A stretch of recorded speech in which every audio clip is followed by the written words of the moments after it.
to Shannon's Lumber Industry Update. This is episode 11, and today we're going to talk about the Lacey Act. Yes, the infamous United States Lacey Act, passed by Senator John Lacey in 1900. The Lacey Act really started as a protection of wildlife. It wasn't until 2008 that it was flora and fauna were considered, and the lumber industry really became under the purview of the Lacey Act. You see, in 1900, it was really not so much about protecting animals, but protecting specifically birds. The fashion at the time involved lots of feathers. Hats had feathers on them, and next person, would buy another hat and try to one-up the person who had the hat before them, and they'd have an even bigger feather. And then the next hat would be bought and have an even bigger feather. And I kid you not, it got to the point where entire birds were on top of people's heads. And all I can think of is that Dr. Seuss book, Go Dog Go. Do you like my hat? No, I do not like your hat. And throughout the book, do you like my hat? No, I do not. And then finally the dog shows up with like the Chiquita Banana Lady hat, fruit on her head. And he's, yes, I like that hat. Great, let's go to a party. That's what it was. It was like a little sparrow feather. And then the next hat had like a blue jay feather. And the next hat had a freaking eagle feather on it. And the next thing, there was an entire eagle wing. And the next, there was an entire eagle. And birds were being killed off just wholesale for the fashion industry. And many species of birds in North America were almost completely run into extinction. Well, actually, several of them were run into extinction. Others got very, very close. And it was the Lacey Act that said, whoa, we've got to figure out a way to police this and slow this down and make sure this doesn't happen. So fast forward 100 years, more than 100 years, 108 years to 2008. Suddenly, lumber was brought under this. And it was really interesting that it actually took that long, because today, when we look at the Lacey Act, it's mostly about the lumber trade. And, the other stuff kind of takes a back seat to it. Now, granted, that's coming from my world where I work in the lumber trade, so we feel like it's mostly about us. But where everything you see in the news with Lacey really revolves around the lumber trade. So it is kind of interesting that for more than 100 years, lumber actually wasn't even under the purview of it. So U.S. Fish and Wildlife administers this. And if you remember a couple episodes ago, it's funny that I was talking about birds. There are two blue jays out my window, like fighting right now. So if you hear that noise in the background, that's them voicing their support of the Lacey Act. I find that really appropriate.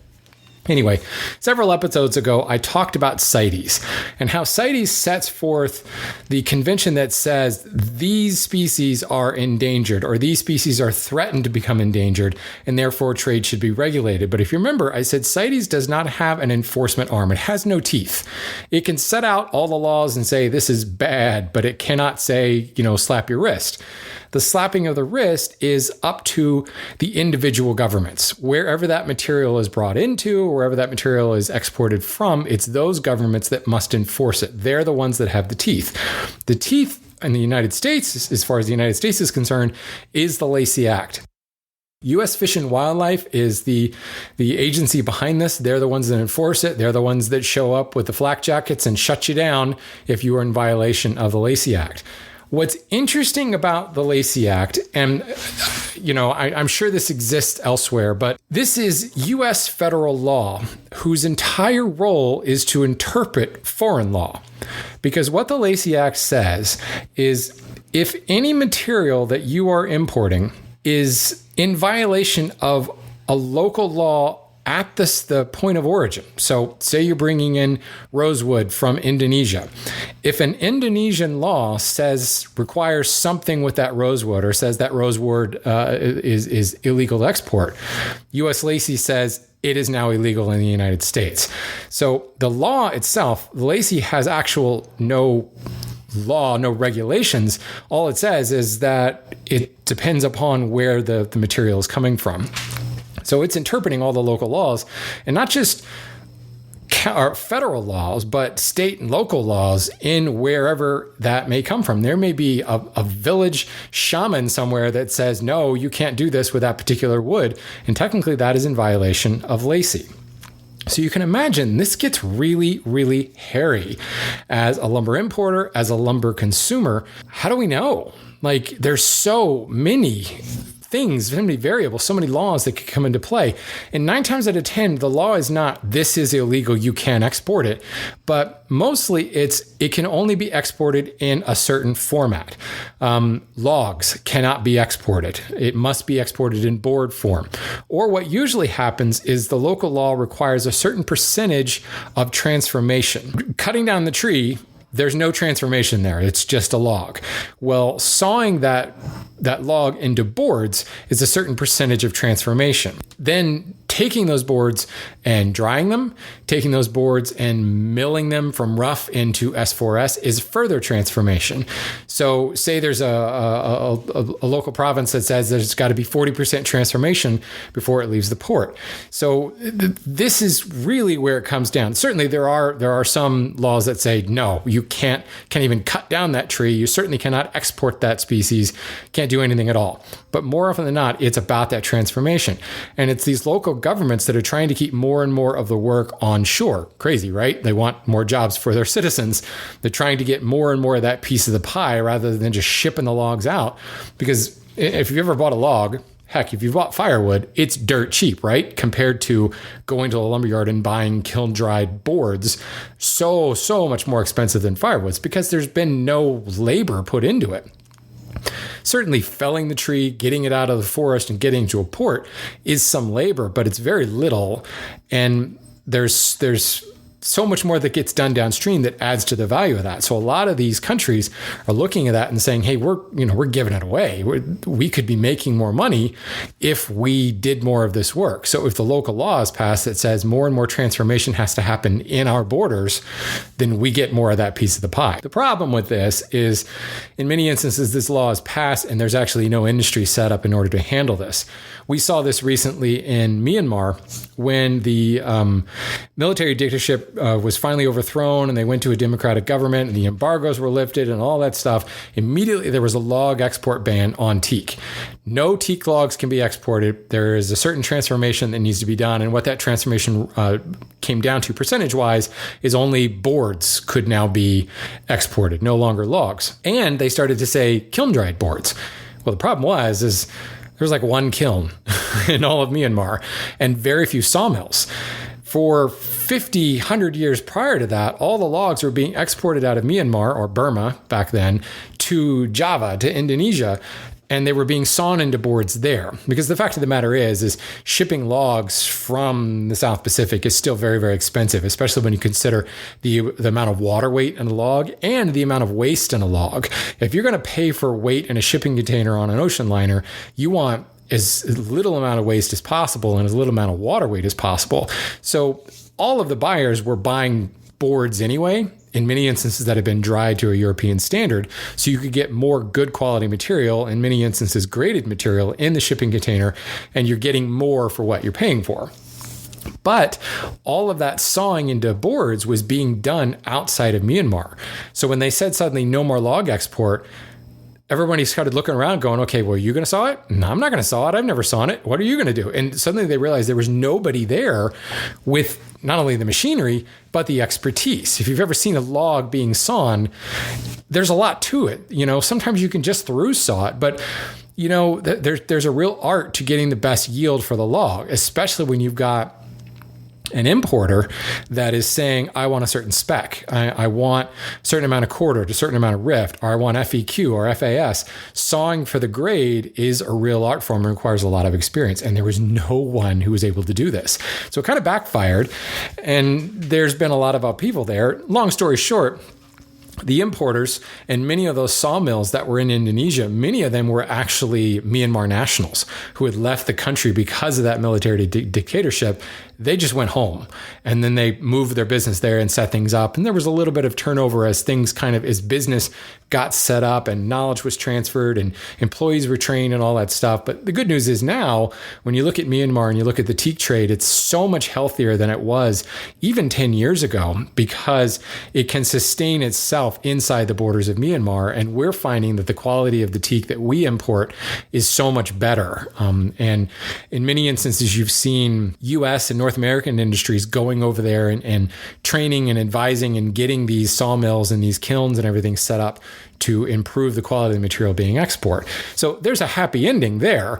The local law that says this transformation has to happen, or here on our shores, it's against the law by U.S. Lacey, that's forced more industrialization, more training, more, modernization. I don't know if that's the word I really want to use there, but just better prepared industry producing a better product. And that's certainly been a good thing. The converse of that, we look at Africa. Many of the African countries, especially in the interior of Africa, it does not behoove them at all to set up any kind of sawing. All the sawing really needs to be done at the port. And because of, volatile governments, because of lack of road structures, because of lack of industry, it's just easier to just get the logs and export the logs into coastal, Cameroon and Ivory Coast, coastal regions where the ports actually are. That causes a bit of problem because these logs are showing up in these port areas. And then it's, well, where is the point of origin? Is the point of origin somewhere deep in the Congo, or is the point of origin Guyana or Cameroon or something like that? And these need to be considered as well. And Lacey does think about this. There is transformation of product from that actual where the stump is. There's also transformation of product at the port. All of these things have to be considered. Every step along that supply chain has to be considered. Here's where things get a little sticky with the Lacey Act. Lacey specifically says use due care. That's a direct quote. Due care. You see that used a lot. It's very purposely ambiguously worded. So there is no step 1, step 2, step 3, fill out this form, fill out this 1099 and this 1040EZ and this 1040A and this 1199-7B. They don't really have those. It's a law that says exercise due care, really ask questions. What does Lacey want? Lacey wants us to start asking questions. And I've talked about this before when it comes to CITES and when it comes to just talking to your suppliers about where does the material come from. As you're buying wood from abroad, where did it come from? Well, it came from Cameroon. Well, did it really? Or is that just the port that it shipped from? And you can look at the paperwork and see, actually, no, the log came from, the Democratic Republic of the Congo. Okay, well, where in the Congo? What concession did it come from? That information is there. The chain of custody will be there. You ought to be able to trace it, in which case you have to trace it all the way back and then look at every regionality it touched until it hit the water, until it hit the ocean, and what kind of local laws needed to be adhered to. That can be very, very difficult to do. And really what you need to do is be building relationships with the suppliers abroad. This is the job of the importer. For the average consumer of lumber that's not doing the importing, you just need to seek out a good importer. There are importers of record. There are brokers. There are brokers that bring material in really kind of sight unseen and just kind of ship it out of a shipping crate at the port. They don't really know what they've bought. Then there are importers of record who actually sell the lumber, that maintain inventory, like the company that I work for and many others like us, who actually have bought a specific lot of material, know what's going to be in there, are going to do some additional transformation, like we're going to do some additional drying, we're going to do some grading, we're going to do some sawing, milling, etc. to that material. Buying from a company like that, you can have a lot more trust that those laws have been adhered to, that it's made it into the country, that it's been inspected at the port, that we have continually been audited by the U.S. government to make sure that we are exercising due care. How we exercise due care is anytime we have a new supplier, a new vendor abroad, we do our homework. You check references, you go to them, you visit them wherever they are, you visit their sawmills, you visit their concessions, you look at their concession plans, you look at their forestry practices, you look at how they transport those logs from the forest to a sawmill, you look at how they're actually sawing them into boards, and you consult with them about, well, this is the kind of material that we want. Can you saw it that way? Yes, no, okay, let's see. Let's watch you do it. Are you going to dry it? Let me see your kilns. Let's inspect your kilns.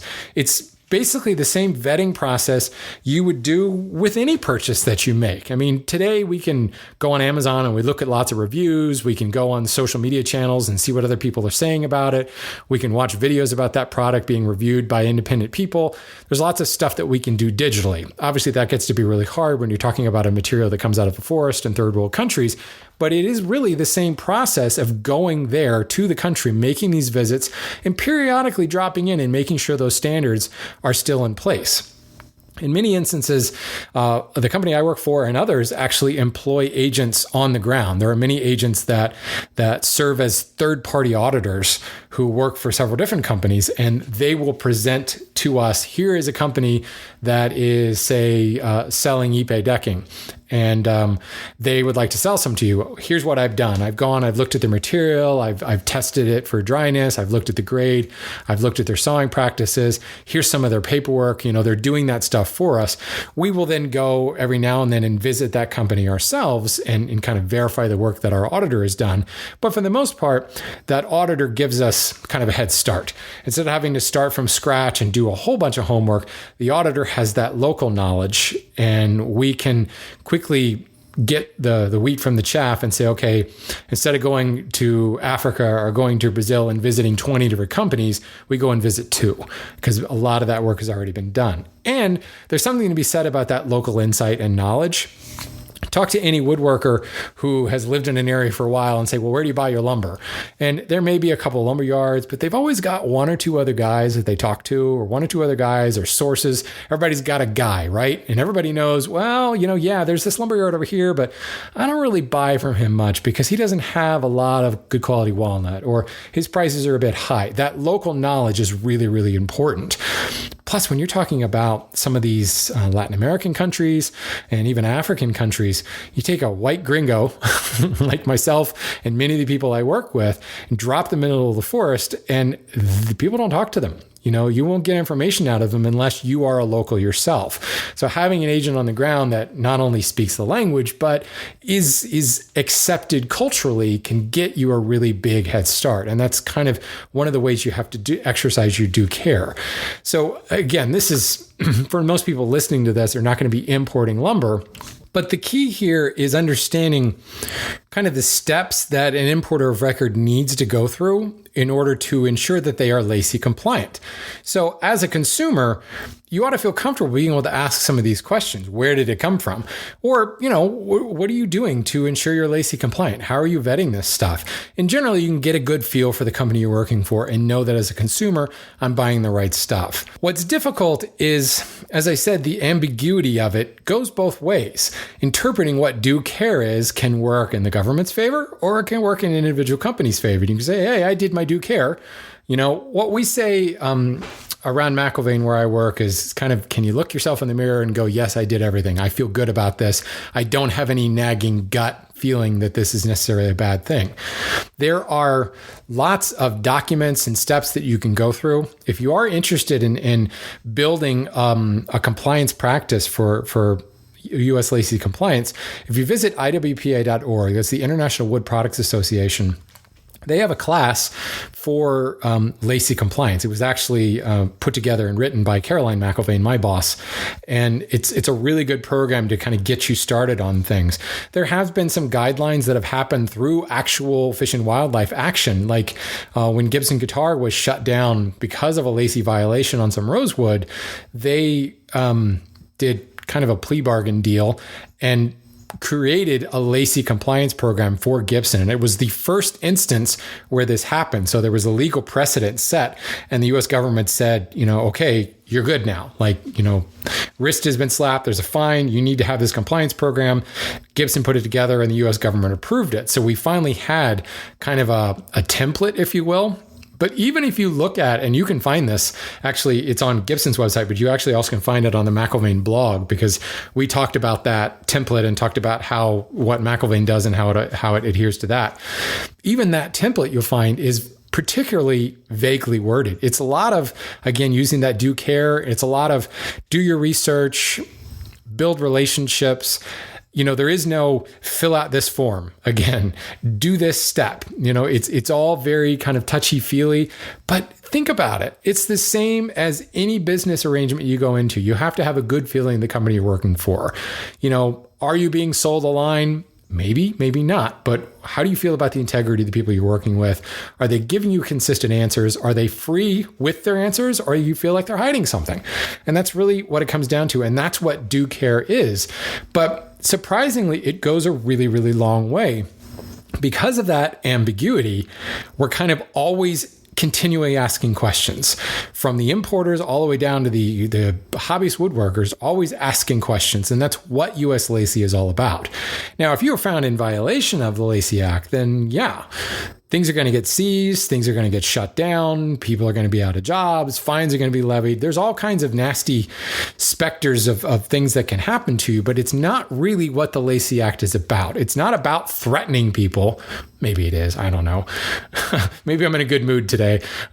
It's really about fostering questions, just not accepting where this stuff comes from, just finding out, well, tell me more about where it comes from. How is it being harvested? How is it being shipped? How is it being transported? What kind of transformation of product has happened to this and why? And, there's a good example here. A lot of the like turning blanks, really, really unusual species, rosewoods, dalbergias, ebonies, some of the crazy exotic stuff that you never are going to really find in large board format, but you'll often find them in like pool cue size blanks and things. Those are heavily regulated. In many instances, those are CITES listed species. The amount of material being exported is very, very small, but in many instances, the level of transformation, that percentage of transformation is also quite high. So, for instance, I was at Bell Forest Products in Michigan in June, and we were looking at, I don't remember the species, some kind of rosewood. It might have been an Indian rosewood, but it had little like 1 inch square tenons on the end of each turning blank. So picture like a peppermill blank, a 2x2 by 18 inch long peppermill blank with a little 1 inch by 1 inch tenon on the end. That was a transformation of work product. This had been sawn out of a log. It had been sawn into billets, 2x2 blanks. It had been dried. It had had the ends waxed, but that still wasn't enough transformation to meet the local law. So then they took it to a mill house and they cut a tenon on the end. Now joinery has been cut into that, and there's a greater amount of transformation to be done in order to legally export that. Now that may seem like a kind of a gerrymander of the situation. Oh, we found a loophole. Yes and no, but in this particular instance, it just goes to show there's one more step to make sure that this is being done legally. Now, many times a company like Bell Forest may get that lumber and then saw off that little tenon and reseal the end. Or you might actually buy something from them and you'll find that little tenon on the end. It's just another example of transformation of product. We get probably hundreds of examples each week of something that comes in from overseas that has a single saw cut on it. And that was enough to make that percentage of work meet to be Lacey compliant. So it maybe in some ways it's a loophole, but in other ways it shows that here's a company that's very aware of their local laws and recognizes that this stuff has to be done in order to be compliant. Because if some African company ship something to North America that's not Lacey's compliant, that material will get seized. Our customer will be unhappy. Our customer will want a refund. We may get investigated by the local government. It kind of affects everybody. There may be no repercussions to that African company other than the fact that they just ticked off a U.S. customer who's not going to buy from them and is going to tell all their other U.S. colleagues not to buy from them because they got nabbed from a Lacey violation. So it's that do care thing, that the social proof that builds around it allows companies to forces companies, I should say, to do the right thing. Because if they don't, they're going to get found out and people are going to start talking and say, I don't buy from them anymore. Another example we find with teak is depending upon where the teak is actually coming from in Myanmar, in some instances in Indonesia, there's a higher level of transformation that needs to be possible. And dependent upon the product you're looking for, if you're looking for just regular boards, FEQ boards, 6 to 8 inches wide or whatever, there's generally no issue hitting those work transformation numbers. But if you want a live edge slab, say you want to make a big conference table and you need a 22 foot long by 36 inch wide, 2 live edge slab, there is not enough transformation of product happening there to make it possible. So we had a customer that came to us that's exactly what they wanted for a customer. They needed a teak table like that. We went over to Myanmar with several of our suppliers, and we actually had these slabs sawn from the log for them. We looked at it and said, there's not enough transformation here. So what we did is we had the sawmill actually build those slabs into a table.